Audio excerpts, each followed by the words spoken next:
This episode is proudly brought to you by the TPG Telecom Foundation, dedicated to creating opportunities to improve the health, well-being and education of Australian communities in need.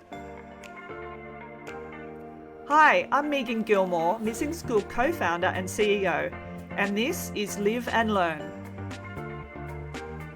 This is the podcast that unearths insights at the intersection of health and education, building a powerful alliance to keep kids with complex health conditions connected to school from anywhere.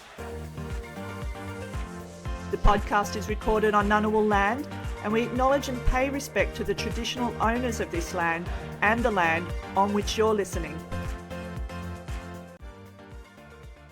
Welcome to our weekly webcast, a place to zero in on the interplay between health and education and to amplify the voices of those supporting school students to navigate their educational journeys despite complex health challenges.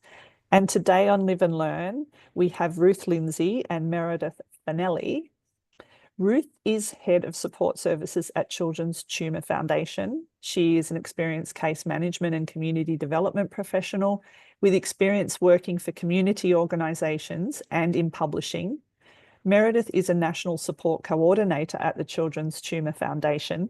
She has qualifications in speech pathology and a professional background in acute services, patient advocacy, service development and health professional education and training. Welcome, Ruth and Meredith. We're so excited to have you on Live and Learn. Thank you. Thank you for having us. It's wonderful to be here. We love sharing our work and our, particularly our journey through education and supporting children. So thank you. Our absolute pleasure. So today we are here to talk about supporting school connections for students with complex medical and mental health conditions. So we're going to dive right into the questions. So tell us how neurofibromatosis, NF, impacts kids and why it's something every Australian needs to know and care about. And I should check that I said that correctly. You did. Well done. Yeah. Neurofibromatosis is a very tricky word to say, as well as being tricky to live with at times. That's what we always say as well. What we're talking about today is neurofibromatosis type 1, which is a condition that can cause tumours to grow on any nerve cell in your body. But it's not just about the tumours in childhood. It's a lot to do with those learning challenges that children face. And it can impact on any organ system in your body. So it is a really complex condition with a big, long name. I think we'll probably call it NF today, just to make it easier for everyone. And then if people out in the community hear the word NF, they'll know, I've heard of that. That's that condition with the big, long name. We would love everyone in Australia to know about NF. That's really our mission, I think. One of our core missions is awareness, because we believe that the more the wider community understands about NF, the less the NF community has to explain themselves. So I'll let Meredith give you some information. So NF is a genetic condition. There are a couple of different variations of NF, but we will be talking today about neurofibromatosis type 1. There's another one now just recently renamed to be called NF2 related schwannomatosis, and that's not a condition that's found very commonly in children. So it is a issue for a small proportion of people who are under 18 and still in the school system, but fortunately it is rarer. It's about 1 in 40,000 people, whereas NF1 is 1 in 2,000 people. So we'll focus on that today. So NF1 is a genetic condition that is inherited 50% of the time from a parent. So those parents are watching these kids like hawks, and they're diagnosed pretty quickly because the parents know what they're looking for. For the other 50% of the population, they're the first person in the family with NF, and so the diagnosis can take a long time. We've just done a social and health impact assessment report, and 400 people responded to that, and out of that, some of the data showed that NF takes on average 4 years to be diagnosed. The first sort of signs of NF are that kids will get multiple cafe au lait spots. So they look like birthmarks, but they're not technically birthmarks because they weren't there when the child was born. Some are, but usually they appear in the first few months of life. And if you get a GP or a paediatrician who really knows what they're looking at, then they can diagnose NF really quite quickly. But a lot of people just think, oh, they're nice little birthmarks, aren't they cute? And the birthmarks or the cafe au lait macules don't actually cause any harm at all. It's just a diagnostic character. So once somebody is diagnosed with NF, then they need to be monitored very carefully.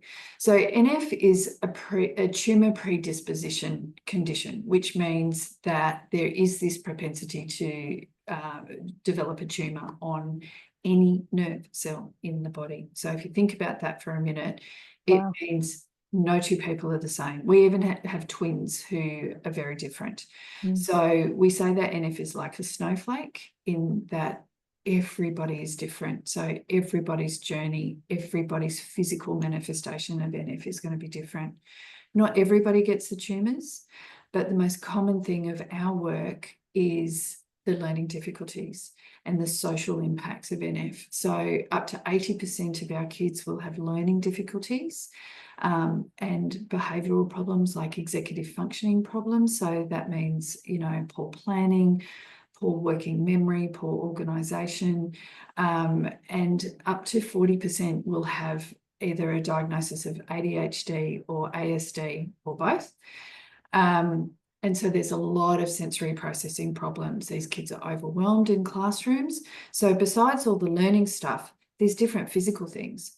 So up to 20% of our kids will have an optic pathway glioma, which is a tumour behind the eye, which can affect vision and cause early onset puberty.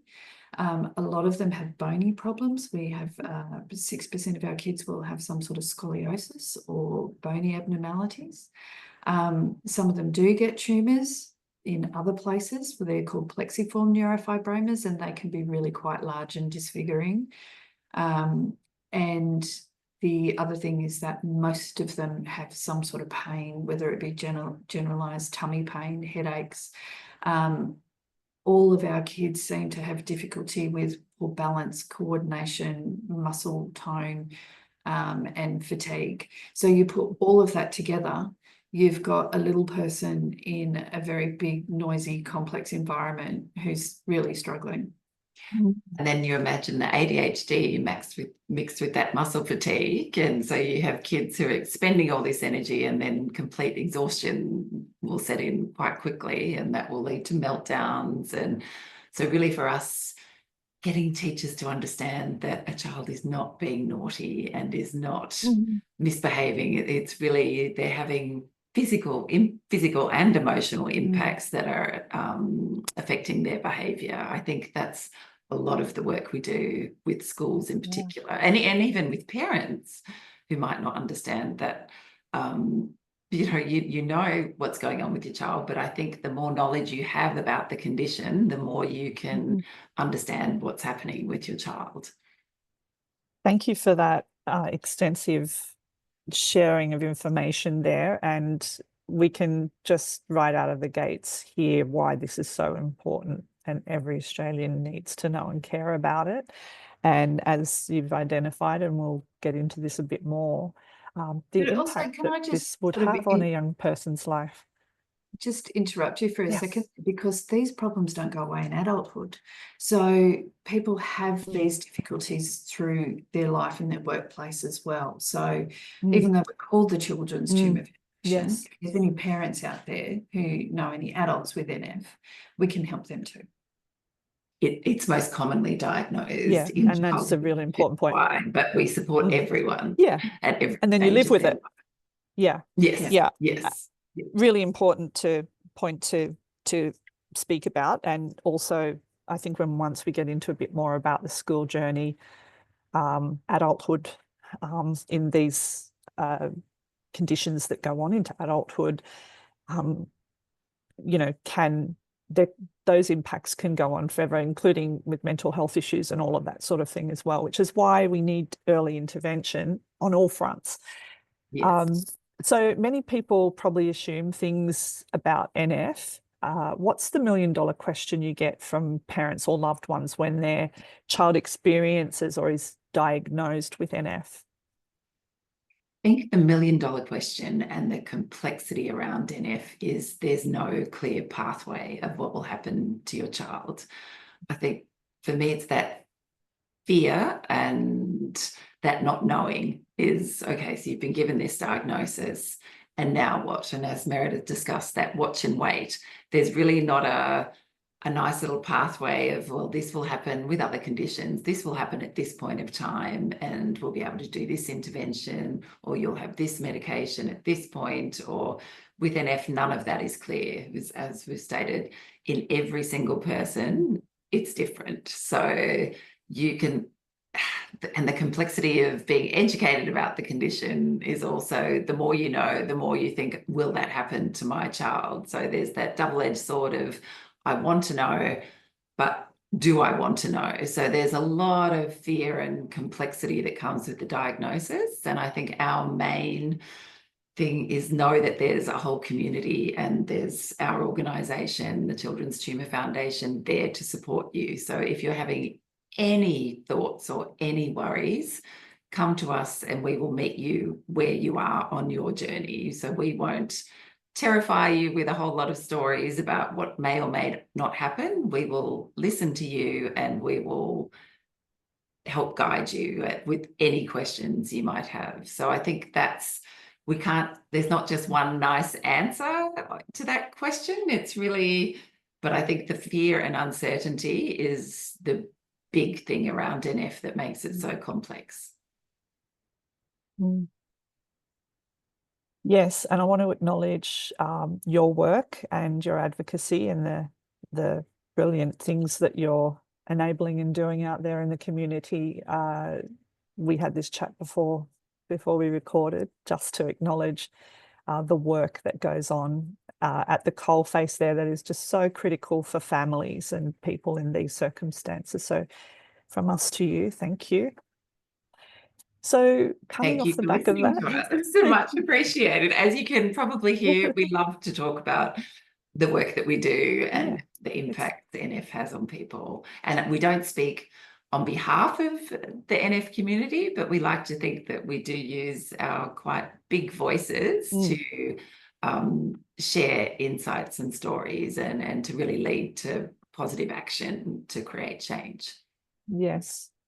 And then what is the most important thing that you want these families that you provide services and support to know, throughout this journey with NF? That they're not alone. It's as simple as that.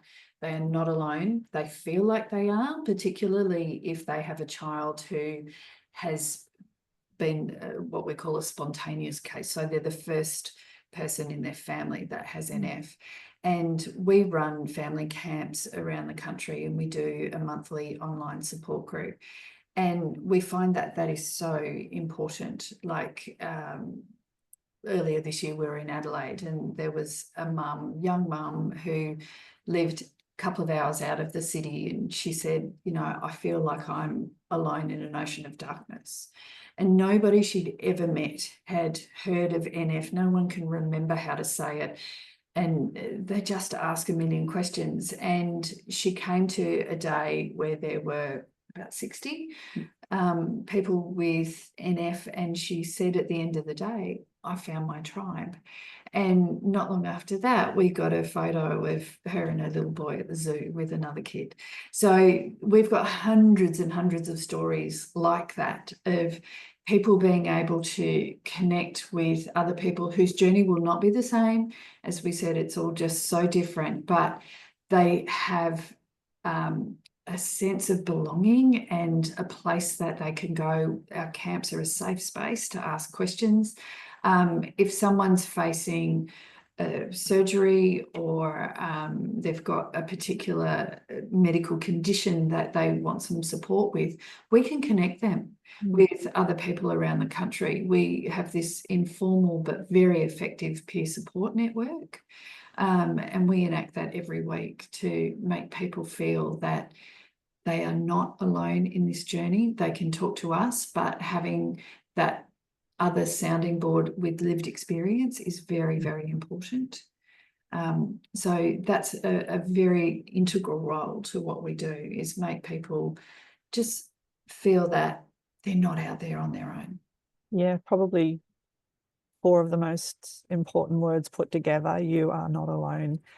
Absolutely. Yeah, and having, not in this particular area, but my own lived experience, it is just so critical to be with people who you might not ordinarily mix with in life, but they know exactly what you're going through, and there's so much you don't have to explain, therefore.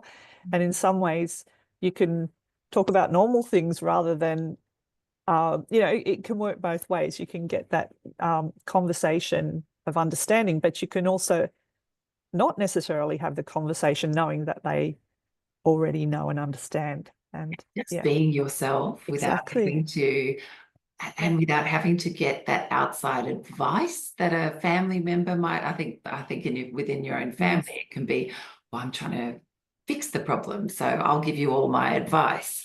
Or your friends, oh, you're still talking about that, but they were just in hospital for that. Isn't that fixed yet? So it can be a lot of those conversations you have with the community around you that doesn't have that understanding, which leaves you having to explain yourself a lot, or they're not wanting to have to explain yourself. And you think, oh, I've just, which can be isolating in itself. So having that sense of a village and a community that I don't have to explain it. When people phone us, that's really quite often what we hear reflected back is, I didn't have to explain, you understand, without even having to say it. And they'll say, but how did you know? And how did we know? Because what lives inside us is hundreds, possibly thousands of other people's lived experience. So yes, it's just such an important part of, it's the first part of everything else that comes next, isn't it? Just that, having that feeling of safety, and also being with people where you're not being re-traumatized over and over again in an experience. So we'd love to know, if you're willing to share, what brought each of you into the world of NF. We could kick off with you first, Ruth. Well, for me, it was that job ad part-time near my house. Oh, that looks good. But what I discovered from that, and I don't often share this journey, but while we are talking, I may as well. I, did my Google to NF. And since that time, I grew up in Australia without, I have family in Ireland, which I know, but, it's a long way from Ireland. So we weren't really connected in that everyday kind of way. I said to my father, I said, I think your brother might. And then I actually, since that time, I then discovered that my grandmother had NF, and I have an aunt who sadly passed away from breast cancer, which was, NF is a cancer predisposition gene, which is what makes me very passionate about that breast cancer education that we do. So that's my personal, I didn't know that I was personally connected to NF, but as with all things NF, it's always a surprise and you're always learning. So I really am quite passionate on a personal level as well. And that professional joined up with the personal. Found a true personal passion and mission. Wonderful. Meredith, what about you? Well, the same sort of thing. As I said before, I was looking for a new job. I had worked in a family business for a while, and my previous qualifications was in speech pathology and then community health. And so when we sold the business, I thought, oh, okay, well, now what am I going to do? And I had done some case management before. I had done some policy work. I'd done some grant work. So the job ad, again, 10 minutes down the road, part-time. I could do this, but what is this NF? And so that, we met the CEO, and yeah, she just asked us if we would be happy to job share, and we complement each other really well. So we do work very well together. There's 2 other people in our support services team. And yeah, so we're 4 part-time people who try and cover the entire country.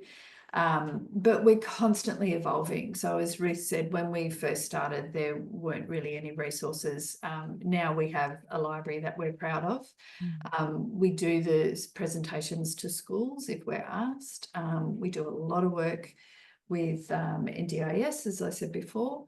And we also work behind the scenes. So we have done trips to Canberra and had Zoom calls with some of the politicians and people from the NDIA, and we're really trying to work with all facets of the NF community. And last Friday we held a meeting in Sydney with 40 doctors and nurses and geneticists from around the country. And we facilitated this models of care workshop to try and work out how we can get more equitable care around the country. So whilst our patient advocacy is our core business, there's a lot of stuff that we're doing outside of that. And I think both of our backgrounds have sort of merged together to make us a pretty formidable team with Lisa and Terry, who work with us as well. Amazing.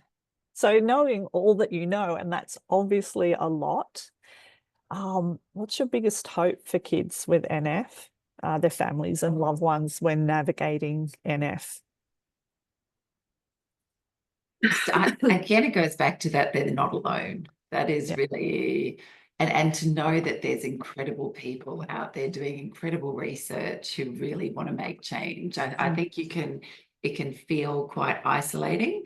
And we maybe have the advantage of knowing all these brilliant clinicians from around the country. So we're not just seeing that one person, we are seeing all these incredible minds who are really trying and working hard to make change. And we sort of see our job is bringing them all together to make sure that change can happen. So really just knowing that there's people who've got your back, I think that's, and it doesn't happen overnight. It doesn't, sadly, we do have magic wands in our desk, but we haven't quite got them to I know you'll do it. It's a process, but I think really just knowing that there are people who care and people who are always willing to listen, and that at any time, if you need to pick up the phone, whether that's, and people say, I wasn't sure if I should ask you that question. What we always say is ask the questions. Yeah. If we don't have the answers, then we know the people who do. Yeah. You're translators. What about you, Meredith? What's your biggest hope? I hope for a day when NF has the same sort of awareness across the country as CF, for example, and the same sort of funding. So we have managed to get some funding for our organisation, but also for research, and that's been fantastic and a career highlight. We also played a small role in getting a tumour treating drug on the PBS this year, which was just fantastic for me. I felt like that was one of the best things I've ever been involved with. So that's a real treatment for our kids now, because these tumours, the big ones that this drug targets, they're inoperable. So for me, there is a real inequity in what NF gets in terms of awareness and funding, and I would like to see us later on having that much awareness again. Yes. Well, congratulations on that. That's thank you. that must be very edifying, and also just such great news for families as well. What are some of the common and perhaps frustrating public misconceptions about NF, and how have you seen these impact kids and families? I think in childhood, because it can look like nothing. You know, it can look like, well, there's nothing. What this, you know, this mum's always talking about their child and they're an F, but they look fine to me. So I think that's really can be a challenge for parents when you have all this complex social, emotional, and physical stuff going on, but it's just not so clear to that person in front of you, or to that teacher, or to that family member. I think that can be one of the biggest challenges. It's like a hidden condition in childhood, because you're not generally, most people don't have the visible tumours. So, but there's a lot of neurological things happening, and it's really, how can somebody else understand that fear that a parent has? You know, only really that parent is going through those fears and challenges within themselves, and then not everybody wants to talk about that all the time. And I think that's one of the biggest challenges with NF is in a classroom, it'll be, oh, well, they're just a naughty child, or they're just this, or they're not trying hard enough, or like, how do you see muscle fatigue, you know, but it's a real thing. They're invisible clumsy. illness. That's yes. So I think that's one of the biggest challenges. It's so multifactorial though. There's some research going on at the moment at MCRI in Melbourne, and it's so simple but so effective. Our kids are trialling like a assisted listening device. So they have an earpiece and the teacher has a microphone, and that in itself has made such a difference to the kids in the trial. The anecdotal evidence that we've heard so far, because the results aren't out yet, are that the kids are less fatigued. Their academic scores are skyrocketing, that they're starting to get more invitations to social play dates and things like that, because they're not just so totally overwhelmed and overstimulated in a classroom environment. So I always say my favourite thing about camp is to see kids with NF just instantly connect and run off together. And I know that these are kids who are not necessarily having a fine time at school. And at our camps, they're just so courageous and supportive and empathetic, and it's a beautiful thing to watch. And kind and funny and caring. Tough, so tough. We think we have the best job in the world because we're connected to the best people. I think that's what we wish everybody could see, that. And it's a shout out here to these young people, these children and young people. You know, there's a lot of talk out there about kindness and empathy. There's a lot of talk about teaching kids grit and resilience. And the kids who we work with, the kids who you work with, I mean, these are the gold standard of grit and resilience. And most of us could learn a lot about. I know we do every day. I was walking around camp last weekend going, geez, my foot hurts. And I thought, oh, shut up. Yeah. Well, that's what I tell myself on hard days, and there are many hard days. It just doesn't even compare, you know, and that's what helps me to get on with things, is just what they go through.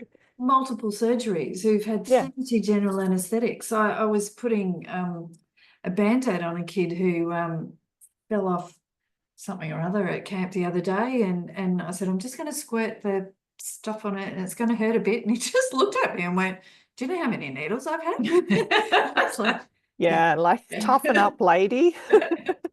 And no, they are incredible. They really are. Teen and young adult groups as well, and the amount of nurses and kindergarten teachers, you know, the really the kind, caring, compassionate jobs that these children or young adults want to do, and nurses, teaching assistants, all these jobs that are such an integral part of our society. And it's these beautiful young people who are doing them and want to do them because they've had somebody be kind to them, or they haven't had somebody be kind and they want to show that kindness. And it always amazes me that people are willing to share their own kindness and knowledge. Yeah, absolutely. And I can hear that there's a lot of young people out there right now living with NF. Most people probably haven't heard of this even. So any number upwards of 0 for them is on the mark. So how many Australian children and youth are living with NF right now? There's 13,000 Australians living with NF, and it's estimated that every 3 days there's a child born with NF. So it's not an insignificant number. As far as what is children, we don't have exact breakdowns on that data. No, but if you do the stats, you can extrapolate the numbers. It's about 1 in 2,000 kids are going to have NF1. And as I said before, about 1 in 40,000 will have NF2. And when we hear, as Meredith stated before, about parents being diagnosed when their child is diagnosed, we even think that it probably is a larger number, just they're not being counted. Yeah. The other thing with NF is that there are no differences in terms of gender. So it's a 50-50 split between males and females, and there's no ethnic propensity to having NF. Like, you know, some conditions are more prevalent in certain populations. That's not the case with NF. It's the same throughout the whole world. So it's an equal opportunities condition, really. It's which means it has impacts on every community, which is why everyone should know about it. Yeah, this is why these conversations are so important, so that we all you know, we can drive change forward on a number of fronts and get more awareness. I think that's got to be the first part of empathy and understanding, hasn't it? Just to know and be aware. Is there a risk of delayed diagnosis, or are most cases of NF picked up easily? So you answered this earlier. Would you like to add anything to that answer? Yeah, so as I said before, on average it's 4 years for somebody to be diagnosed, but often we have parents ringing us saying, quite sure that this is what my child has, but the GP or the paediatrician won't give me that label. And it's often the case that there are diagnostic criteria, and a child might have 2 of those, but they need something else before the paediatrician's willing to give the label. But the thing is that parents usually, and we often talk to them about trust your mum gut, keep going back, keep being the squeaky wheel, because they're noticing that their toddlers don't have the same sort of developmental milestones as their older children. So it's those sorts of things that is often dismissed as no, they're fine, they're just maybe a little bit delayed, but they're all right. But we are constantly giving people that sort of little push of encouragement to go back and keep asking if you think that you don't know, if you're not getting the answers you want. But I guess with the delayed diagnosis, there is some physical risks in terms of like those tumours behind the eye that I talked about. Most of those are just monitored, but some of them do need intervention really quickly. And so there's a risk there that children can have permanent visual loss if those tumours are not picked up early enough. But there's also the whole delay in getting early intervention and having, you know, speech OT, physio, all those things that happen in the early years, getting the ASD diagnosis. A lot of that happens much, much later. And we get parents saying to us all the time, geez, I wish I knew about you guys years ago, because you could have helped with NDIS, or you could have helped with school, or we could have come to camp. And so there's also those social risks that go along with the physical side of it. There's a lot of things going on there. NF is complex. It is. And to add to the delayed diagnosis, well, I'll put it another way. You've also mentioned about the fact that even when diagnosed, it can be an invisible illness. So imagine without a diagnosis, And without those symptomology. early interventions, and if the mum says, I know there's something happening and nobody's listening, that leaves you in a really lonely place. Or being and it leaves your disbelieved. child at a disadvantage also if they're not able to access those early intervention services. Yeah. And with starting school, like, I think there's a real positive in having the school understand the child's needs and understand what NF is, which is why we've created all these resources. Like, if there's that communication from a parent to the school, and the school, you know, doesn't have to point out this child, it's not, you know, that this child is any different to any other child, because they're not. It's just, if you can target those simple strategies and the school has an understanding of what NF is, it makes the child feel more included. Yeah, when we first make contact with a family, we give out what's called a health information kit, which contains all of the resources, but it's tailored, so it's not very fancy. It's in a ring-bound folder with plastic sleeves, but that way we can put in the information that we think is relevant to that family at the time. So if there is a parent with NF, we'll put in some adult stuff as well. But part of that package is we give kids a storybook, and we've got these little superhero capes and a little penguin.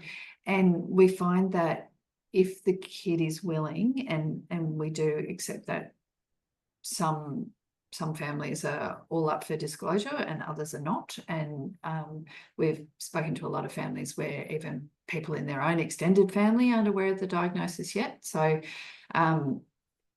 everybody's got a personal preference, but the kids who are willing to go to school, read out the storybook in front of the class, show them their spots, have a conversation about NF, we find that those kids tend to do much better in terms of bullying and social isolation and just acceptance from the school. We've got beautiful photos of kids running through assembly wearing the capes and everybody cheering them on and having mufti days and things like that. So for us, it's always about awareness and acceptance of the kids at school. And I'm hearing there too is that child's agency in their own journey of being able to speak about it and own it. Yeah, but we accept that that's not for everybody. Yeah, absolutely. And I think this is a really critical point in anything we're saying here, and especially since you've highlighted the fact that no two journeys are the same in this case. And that's true of all health circumstances, even with the same diagnosis, but this one in particular can have many types of presentations, given, you know, the pathway that it follows, any nerve cell. So always so important to acknowledge while we're talking about these things, there is also that person, that individual, not behind the condition, at the front of it, and wanting to be seen and heard the way that they wish to be, and that includes what they don't want people to know as well, which also drives into some different areas of conversation I'm sure we'll cover here. How are siblings and peers of kids with NF impacted, and what should families be across? And I suppose in that question is the fact that this is genetic in some cases. So it might be occurring for more than one child in a family as well. So we know a family with 4 children who are impacted. Could even 4 or 5. Yeah. So, but if we're just talking generally in siblings that aren't impacted, say, then that they play a big part of the work that we do as well, which is why we have the family camp. So the idea of the camp is you come for the weekend and those siblings can meet other siblings who have, and it's a really, to see everybody just together, and you find that siblings will be friends with kids with NF. You know, there's no distinction between, that's the wonderful thing about camp. There's no, you've got NF over here or you haven't there. It's really an all-in weekend of hopefully family fun. That's what we aim for. And siblings play a huge part of that, because if you're always feeling that your sibling, you know, oh, they're always in hospital, or they're always at appointments, or they got all the attention, the camp weekends can really be a chance for, I think it was described to us as, it's the one fun thing to do with NF that we have is the camp. So I think that perfectly sums up why we love the camps, why we want to continue doing them. To have one thing that isn't a dreaded hospital visit, or you know, a therapy, or just an annoying thing about F. It's the one positive thing that families have. And we did a webinar last year with Siblings Australia as well. So yeah, great organisation. Yeah, we do have siblings in our mind forefront. Yeah. Do you see both for children with NF and also their siblings, are there mental health impacts present in families with one or more people with NF? Absolutely. I think the mental health aspect is a really, really important point, which is why we have our NF helpline for that specific purpose, so that people can turn to us and share their emotional load. I think that's a lot of what we do, is just, we can't fix problems, but we can definitely listen and understand and guide people to the right services. I think that's really important, because that in our recent published report, the mental health load was something that was addressed. So we now have that data to take to government and schools to say, this is happening, you need to listen. Yeah, so interestingly, in that report, I think it was 71% of people with NF report a significant impact on their mental health. 77% of carers report a significant impact. So yeah, I thought that was quite telling, that the carers' results were actually higher than the people with NF. Yes, and this is one of the things that we're seeing across illness disease groups, is the impact on the whole family. And one of the reasons that we're deeply engaged with the Commonwealth Department of Education at the moment is seeing how much focus there is on mental health, which there should be, absolutely, in schools, but nothing about medical conditions alongside that. And yet we know the multiple, the complexity of that Venn diagram. You've talked a lot about that today. You've talked about ASD and autism spectrum. You've talked about all the different ways that this can present. And then we've talked about those psychological impacts and the impacts on mental health. So what we're trying to say is, it's not mental health and only that, and then medical conditions are not mentioned. They're not separate, they're whole. We're whole humans. Yes. Yeah, and then we'll have children with actual physical disabilities as well in that, and then those people might live in a rural or remote area on top of that. And so it's not all these different coloured pebbles or chips that we're talking about. Oh, you've got that and you've got that, but it's a Venn diagram. That's my picture that I get, and that Venn diagram's different for everyone as well. But the commonality is that multiple things are going on at the same time, and we can't just deal with mental health without recognizing that person's physical health and vice versa. So that's one of our big pushes. It's a sort of a false dichotomy, and it's unhelpful. Well, so we are with you on that one. Definitely. Yeah, I'm really glad to without the other. Yeah, I'm glad to open up this discussion so that we can, draw that more into the light as well in our conversations with our policymakers and our schools. Dealing with multiple systems, education system, the health system, NDIS, like when you're battling on every front, that can be a huge impact on carers' mental Massive. health. Like Yeah. at every turn, you're having to explain yourself, or having to prove yourself, or having to retell your story. It's and they're all separate, rather than, you know, these are the services that will help you, and this is, rather than being a nice little package of, oh, well, that's where I will turn. People are having to go to all these different spaces and tell the same story again and again and again, and attempt to fill out NDIS forms at 10 o'clock at night after you've put kids to bed.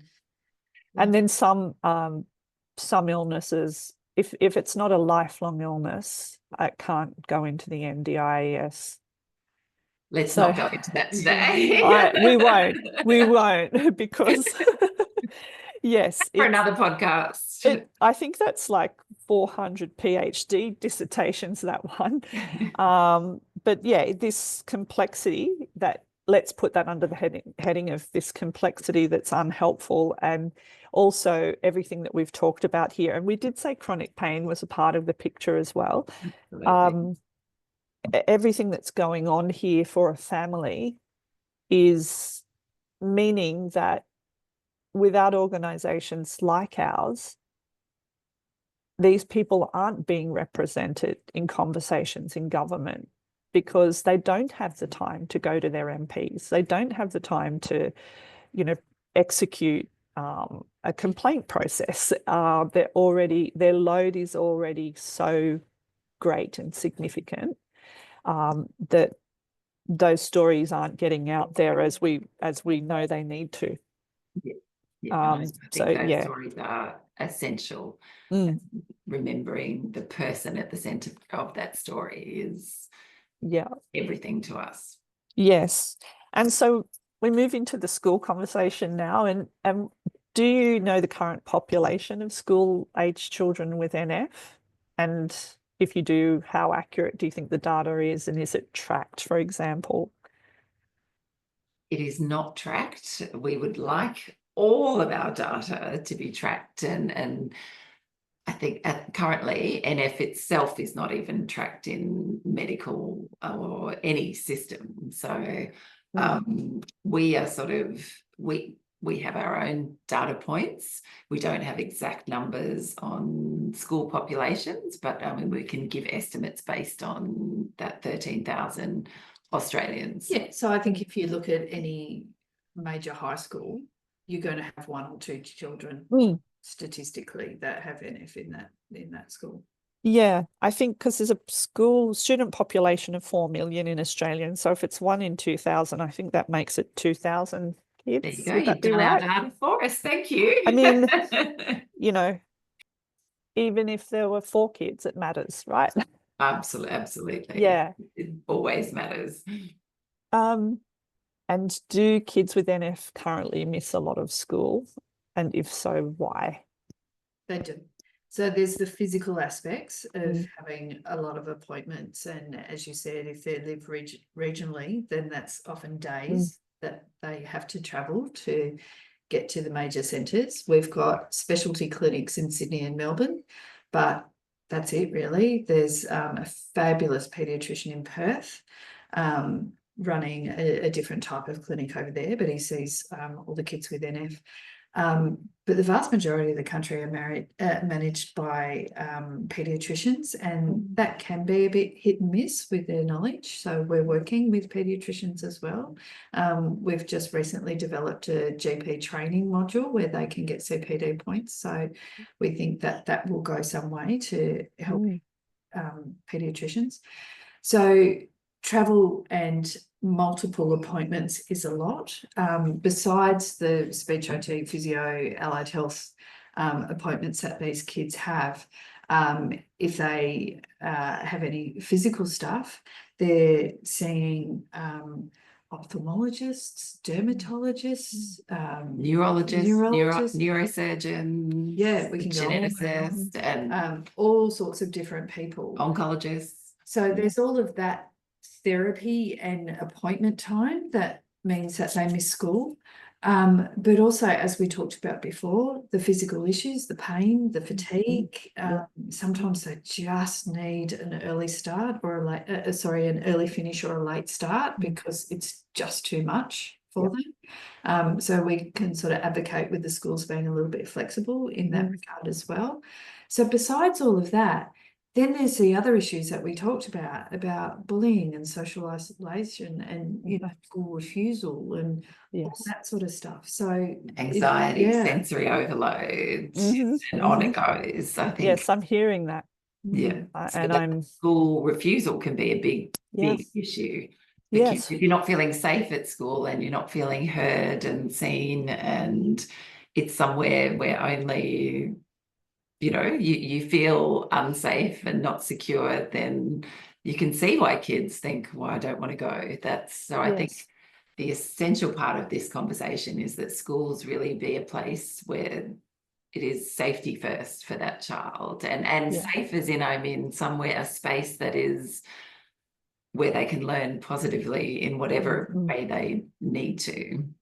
Yes, and thank you for highlighting that, because this is another very complex area, and we've seen an emergence in and raising of awareness on school non-attendance, which MissingSchool's been talking about since 2012, and also saying there is a problem coming, and we're in that time now. And this is actually happening at a global level as well. So, but again, while ever medical conditions remain in the shadow, meaning they're not talked about or considered in national school conversations, we're going to see a continuation of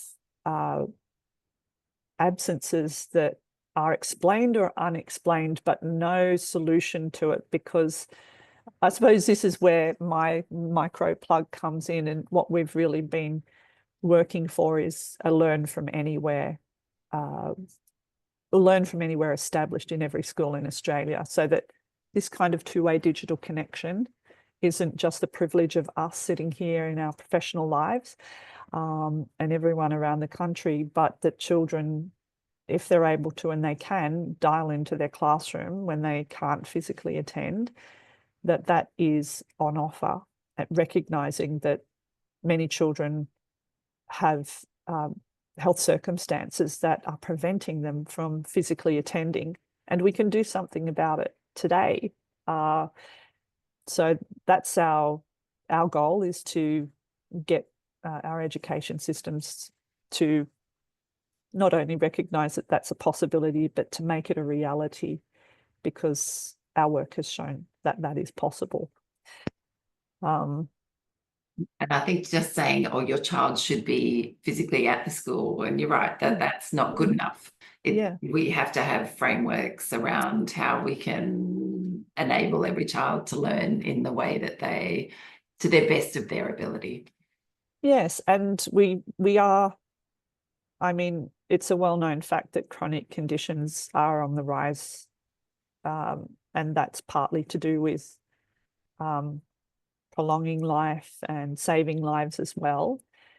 And our education systems and dealing with children who can't physically be in the classroom hasn't kept pace with other advancements in our world. So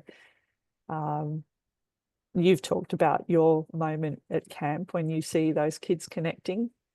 When we see kids who have been missing a lot of school reconnect to their classrooms, or missing school often and going in and out and experiencing anxiety as the stranger again. You know, you've missed out on three days, and that's like a lifetime for a kid because everyone's moved on.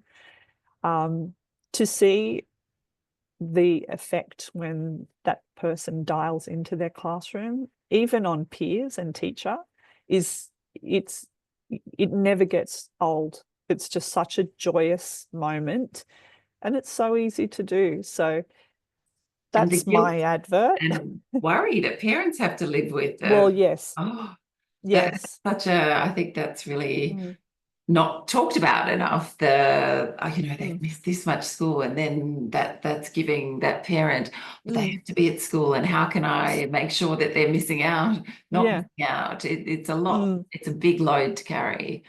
It is, and our data shows that it is mostly mothers trying to solve that problem while they're also doing most of the heavy lifting on management of the condition, and that's often affecting women's participation in paid work as well, which for some families is just not even a choice, and also where there are additional costs, actual hard costs to the family of treatments and disease management as well. And we're in a cost of living crisis. So you kind of look at the whole picture there, and it's certainly, you can paint outside of the lines about the kinds of pressures that people are under. So what we hear is the second most important thing that the family worries about is, after the health condition itself, is school. And that's not surprising. So as you're saying, if we can reduce that pressure by having schools understand, be aware, and then we can have a national approach to how schools deal with health conditions. So we're not expecting schools to be doctors, but we need them to know what this means for learning, for social connection, for adjustments as well, so that we can, accommodate. And you mentioned one. I mean, it's just amazing to hear that this hearing device has made this profound and somehow had unintended positive consequences beyond what was expected. So they're the kinds of things that can happen once school is brought into the picture, I suppose. Because like you say, a lot of the time it's families thinking they need to work that out, and that it's their problem. And we're trying to change that. That you go to school and the school is there to help guide you through these challenges, rather than you having to always prove you need this support. The support really should be built into the school, whatever the condition. That's absolutely. Really, and it's business as usual. That's what we say. It's business as usual.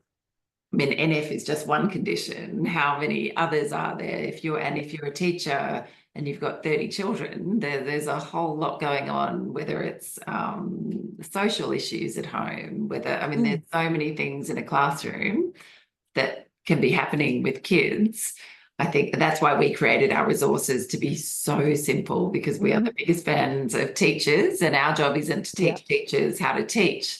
It's really just, we made them A4 really simple.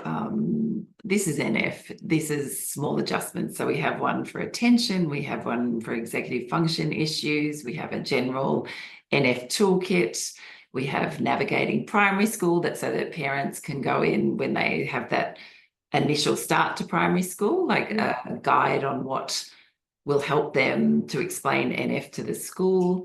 We just tried to keep them really simple, because we know that if you have a big report on a child, and these are all the 20-page recommendations of what you should be doing, and you have one of those for 10 of the kids in your class, but we just made them really simple so that a teacher can quickly go, oh, that's NF. Okay, great. That's a simple thing that I can do to help this child.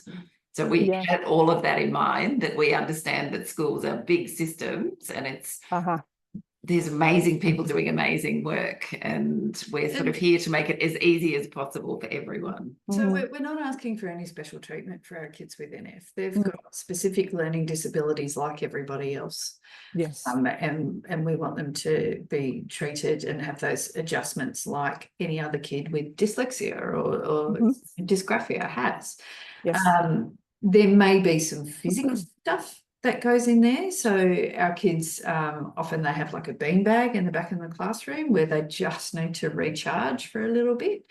Some of them do have noise cancelling headphones, just to give them that time to mentally have a bit of a rest and get back. Explaining to teachers if a child has run around at lunchtime, and also these kids are impossible to feed and they take an age to eat their meals, and so they're likely to come back into the classroom having 3 bites of a sandwich, if that, and run around, and they are exhausted. Yeah. So don't expect them to do anything particularly complex straight after lunch. So it's that sort of practical information that we give. As Ruth said, we don't teach teachers how to teach. We're not educators, but we know NF and we know how it affects our kids in the schoolyard as well as in the classroom, and just providing them with those insights is often enough to make a big difference. Yeah, we're completely with you on that. Part of the thing about school life is that it can provide some of the normalcy that's missing in other parts of a child's life who's facing, you know, a complex health condition. And in many ways, even if NF was crossed out and you said all the things you need to say, the teacher, it's about how to provide the best education and social support and the school experience for that person, as well as safety in the school. So we always talk about a health and safety plan as well as an individual learning plan.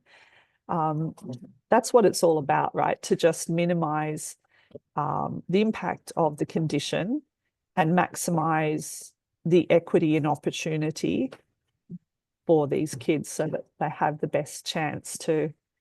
I was going to say equity as well. That is a really important one. It shouldn't be luck on the teacher you have or the school you go to. It should be equal for all of us. I think without that, then who are we as a community? You know, if everybody isn't have the same starting point. So as Meredith said, it's not about extra and being special. It's really about equity. Yeah. And the disability standards for education provides for all of this right now, including assistive devices, which could be two-way digital connection, as well as the hearing piece, or any other device that's going to create an equal opportunity for that student. And the disability standards applies to every single school in Australia, which makes it phenomenally powerful as a regulation, and schools know exactly what it is.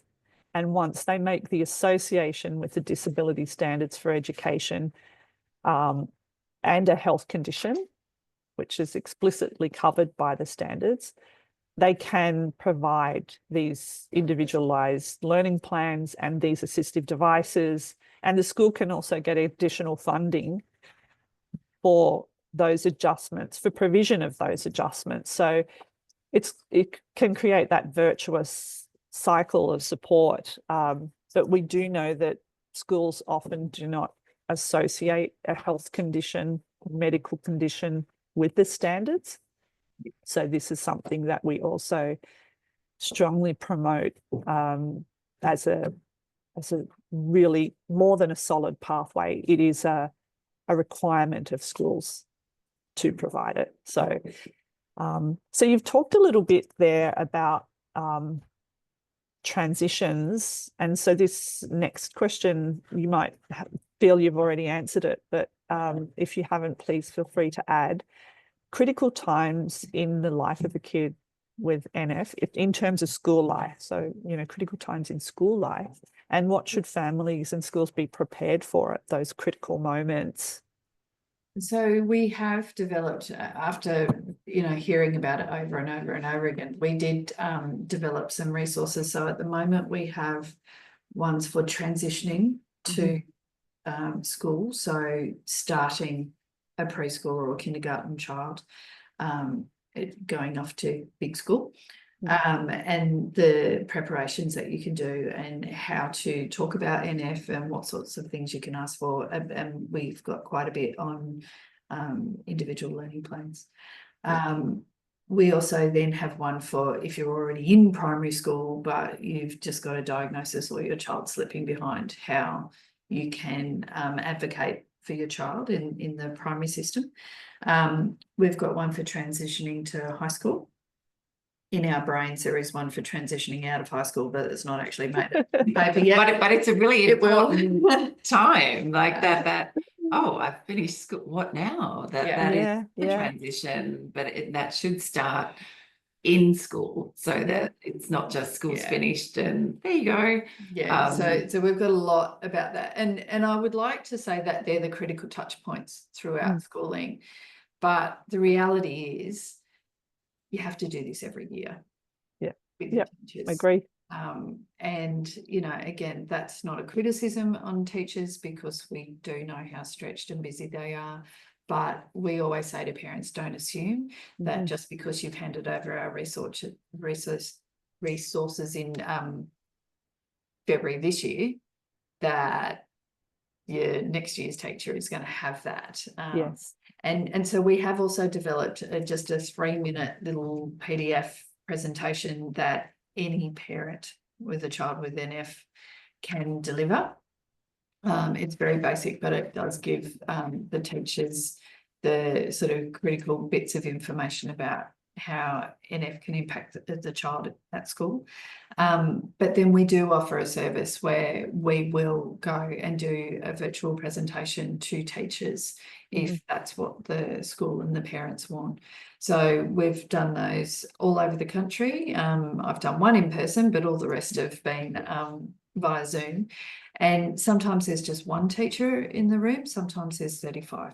And we've done those for preschools up to high school. So it's very different, each one. We tailor it to the child. We always talk to the parent beforehand about what are the things that you really want to get across in this meeting. And often, more often than not, the teachers go, wow, so they're not crazy. I thought as it is was a parent, one of is those a child. When we sort of unpack how much is involved with having a kid with NF, there tends to be a bit of a shared commonality after that. Okay, what can we do? Some big aha moments, it sounds like. Yeah, absolutely. And nice to see, you could sort of see the dawning. Oh, yeah. You didn't know that. Complex. Well, especially around, I imagine, you know, because it's understandable that teachers may feel overwhelmed with the complexities of a complex health condition. It's hard enough for any of us who might have had more exposure in that to get our heads around. But some of the things that you've mentioned there go directly to learning difficulties. You've said that, and learning challenges, and really specific things that, you know, once those things are outlined and a teacher can really get hold of those, can make a significant difference in how they engage with that student and what kinds of supports are put in place too. So the good news is, once you do your transitional piece from high school or secondary to into university or outside of school, the disability standards for education applies to every education provider. So that means universities as well, and vet sector as well. So we found they've been in more helpful, like that a lot of students thrive in those environments outside the rigid school setup. So, and it sits under the Disability Discrimination Act, and I think that's worth mentioning because it is to provide equal opportunity, but it's also to minimise victimisation as well, or some of the stigma that can be associated with complex conditions and things. So that's also an important part of it. So yes, and you've mentioned individual learning plans as well. So we say the same thing as you. I was really pleased to hear you say that it has to be done regularly. It can't just be done once and not again. It's and even often circumstances might change radically even in a year. So it needs to be revisited. And And I like to think about them as being portable as well, that they go with the student into healthcare settings, at home as well as in school. So that plan goes with them. It doesn't just stop at the school gate. So just coming into the last part of our conversation, how would you wrap up the challenges and vulnerabilities facing kids with NF at school, and what's happening to address those at schools that you see? And is it enough? So it's a kind of a, what are the challenges, vulnerabilities, and are we seeing enough done now to accommodate those? I think we would always say never enough. That's sort of where we come, and with our little team of 4 part-time support staff serving the whole national NF community, we really feel that burden of never enough, but we are truly trying, which is why we've created those tools for parents to go to teachers and to empower parents so that they can have the conversations themselves, because there's no way we can speak to every school within Australia. We would love to, but it's never going to happen with a rare condition. So we have created those tools specifically so that parents feel empowered. And a lot of our job is empowering parents and letting them know that it's okay to talk to the school about these challenges. So I think that's a really important point, that every parent with the tools we've created should feel that they have the language to go to a school, because you have different cultural backgrounds and not everybody is as vocal as Meredith and myself. So not everybody's coming from that the space. So we hope to provide the tools that people can then take to school to have those continual conversations. Of course, there's never enough. Yeah. That is really I lost you for a moment. Oh, yeah, no, it's never enough, according to us, but we hope to think that we do our little part to help educators understand children with NF. And the vulnerabilities are those multiple complex things: the mental health, the physical health, the social and emotional well-being, all wrapped up in that one little school child. It's not easy, but I also don't think it's something we can ignore. So I think it's something we should all take on board. And the awareness piece is very important to us, because with awareness comes that understanding. Yes, thank you for that answer. And I've just had a moment in saying this, and I should reflect back on other calls, because I wonder if the way that I'm saying that sounds like your organization, and my question, whether my question is being taken as is your organization doing enough? And that certainly wasn't my question. Like, oh no, I didn't think that way. Yeah. But I just noticed that everyone sort of answers in a similar vein, which is we can do more. And it's like, yes, but there is a responsibility in our systems that should reside there too, and as we've all said here today, it's not just NF. There are just so many, from very common conditions right through to many, many rare conditions that all put together add up to a lot of people. And we still don't seem to have a national approach to what it means to have a health condition at school, and what should be the baseline provision. And then the support on the specific, things that in that condition that schools need to be aware of and know is the icing on the cake, if you know what I mean. And the onus shouldn't be on the teachers who are already overloaded with their 30+ kids in the classroom.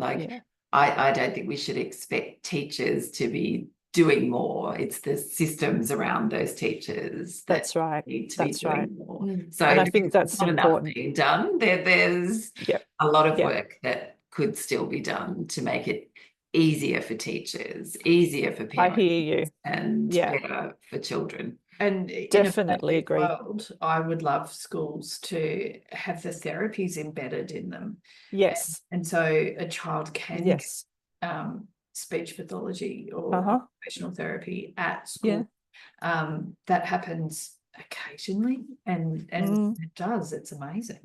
Yes. And Yes. particularly the way the NDIS is going, I would really love to see that level of service at school. Yeah, and I know there's some researchers out there really promoting schools and education systems as a platform also for health services delivery, and I've long thought that, and I can hear that you have too. Why not put the services where the children are? And maybe even if those were available, then more families whose children aren't going to school would be heading back to school for more complete care, I guess. It just makes a lot of sense to me. Like, there's one thing about schools is they're physically located all over the country. So they're the perfect sort of delivery model to add health and allied health services to, if those are available. Yeah, that's actually a great ambition. We share that vision, definitely. Yeah. So we are at the end, and so I want to ask, is there anything else that we should be asking about school quality of life for kids with NF? I think it's just that awareness and understanding. That's the big thing for us. Yeah, we don't expect anybody to have a good working knowledge of NF and what it means, but just to be able to ask those questions and be able to do what you can with the resources you have to make that child's life a little bit easier at school. Absolutely. And Ruth, do you have anything to add to that? Exactly what she said. Yeah. I think that's it. And I think for us, it's educate yourself about NF and contact the CTF if you want any support with that education. It's that's really what we would love people to know from today, is that we are here and we're always happy to talk about NF to anybody who'll listen. We do a little happy dance whenever we get a phone call from a teacher asking about, oh, I've got a kid in my class with NF. The only time we do a bigger happy dance is when we get a GP who rings and says, so we do have accurate and relevant resources, and we're happy to share them with anybody. So yeah, and absolutely fabulous that you've done so much heavy lifting there, and just a shout out again for your work, and a shout out for all the many resources that you've developed and put together that are available right away for anyone who needs them. So that's super. Now, call to action, maybe you've already said it, but what's your call to action for NF in 7 words or less? I think in a roundabout way, we said it before, but really for me, it's educate yourself about NF and contact us. Right. Yes. And that goes for other organisations who are thinking and struggling with, oh, we'd love resources, to please just connect with us. We're all working in the same space with the same goals, no matter what condition a child has. So we're open to collaboration and supporting anybody that is keen to support children. Yes. Hurrah for that. That's why we're here today. So a shout out to Children's Tumour Foundation Australia. You can find them at www.ctf.org.au. Go there, get the resources, have the conversations, give generously. Thank you for joining us today on Live and Learn, Ruth and Meredith. Thank you. Thank you for having us on Live and Learn. It's been really wonderful. Thank you for allowing us to share NF. It's been our absolute pleasure.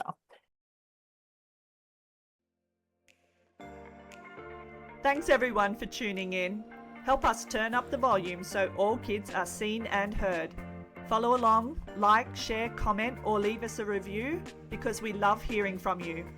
And if you want to donate, head to missingschool.org.au because every dollar makes a difference.